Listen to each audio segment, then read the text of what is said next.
दोस्तों हमारे नए नए वीडियो गीत देखने के लिए हमारे YouTube चैनल को सब्सक्राइब करें और न्यू अप टू डेट से जानने के लिए बेल आइकन को क्लिक करें। गाना सुन रहे हैं डीजे प्रदीप से का संगीत डीजे डीजे डीजे डीजे करी एक साथ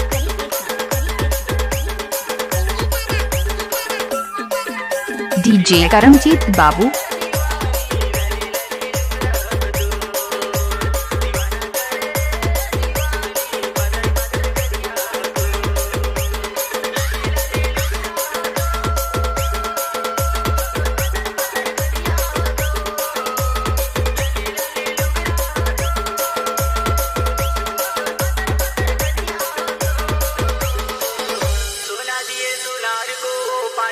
बना दिया। अरे क्या बात है भैया, दिल दिया छत्तीसगढ़ वाली को, ओ पागल बना दिया। डीजे करमजीत बाबू सरई पारा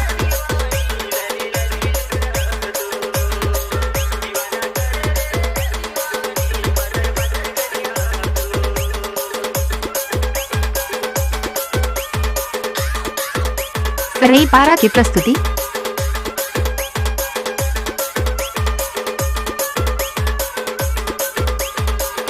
डीजे डीजे डीजे डीजे करी एक साथ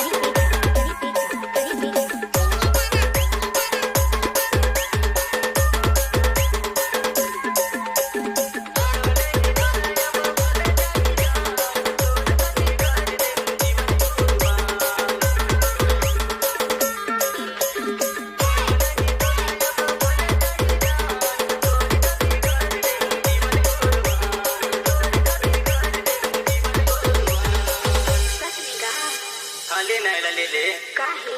भजिया समोसा टमाटर के चटनी अच्छा दीवाना करे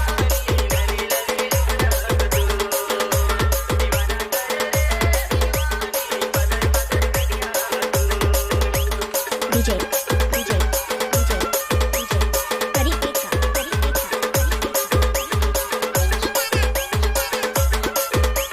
डीजे करमजीत बाबू सरई पारा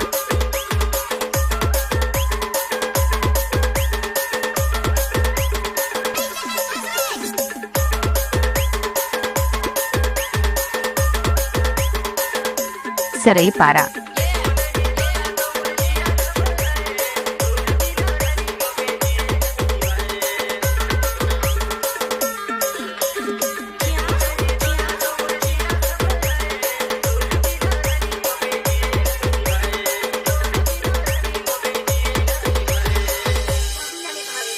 तुम कहना ला मान जाना का बनाना है सरई पारा चल ना दीवाना करे